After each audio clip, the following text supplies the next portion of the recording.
Callie, there is almost no limit to what you can make with a 3D printer, and most uses are legitimate.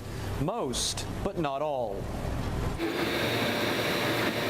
Any object in the world could be printed in this machine and those like it, found in a back room of the Robert Seabird Institute in Huntington. With 3D printers, the sky is the limit. 3D printers are used for a multitude of things. Institute Deputy Director Jamie Cope watches over the printers as they churn out everything from Cleopatra to complex machine models and the Eiffel Tower. There's limitations to what they can do, like any other tool out there, but it's growing every day, and the capabilities are getting broader, particularly as you get into more types of materials. It all starts with an engineer loading a 3D scan into the printer. I have the maker bot here. Like this key model. Once it's loaded, the printer begins laying material layer by layer. Slowly, an object forms, the key taking roughly 15 minutes to shape. And after all that is a house key. 3D blueprints can be found all over the internet on sites like Thingiverse, offering every model you could possibly imagine.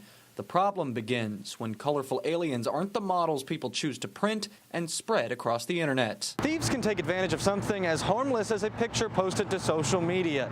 If you've got a key somewhere in that picture, they can decode the ridges and then print that out as easily as we did the generics. Then they've got access to everything you want to stay locked up and you would never know. Police say this type of petty crime is unlikely. It's definitely on the radar because it already has been used for criminal purposes. Tom Kirk heads up the Fusion Information Center, which gathers and distributes criminal information across the country. He says 3D printer-related crime has never been reported in West Virginia. It doesn't mean it's not out there, it's just we haven't seen it yet. He says that may be because the tech takes a wide knowledge base to use, and the machines can be pricey.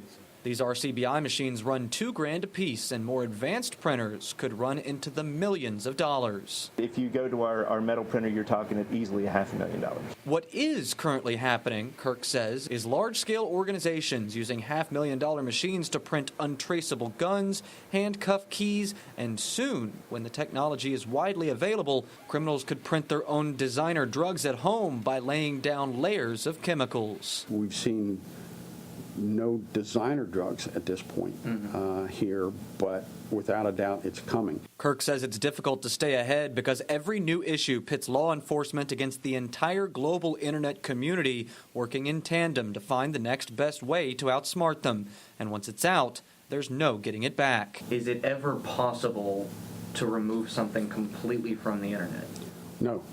Real quick answer to that is absolutely no. As long as you're giving people the ability to create things, they're going to be able to figure out ways to create whatever it is they're interested in. Cope says the negative consequences of this technology existing can all be blamed on the person using it. A saw is not a dangerous thing, but if somebody wasn't using it the right way, certainly it would be. The positives, he says, far outweigh the negatives, and until police get ahead of rapidly changing technology and the criminals taking advantage of it, the bad will come along with the good.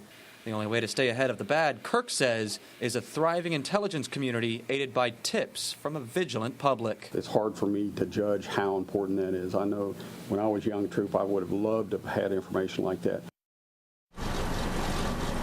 Kirk says the way this technology is growing, it's likely that just 1 year from now, there will be capabilities that no one is even considering right now.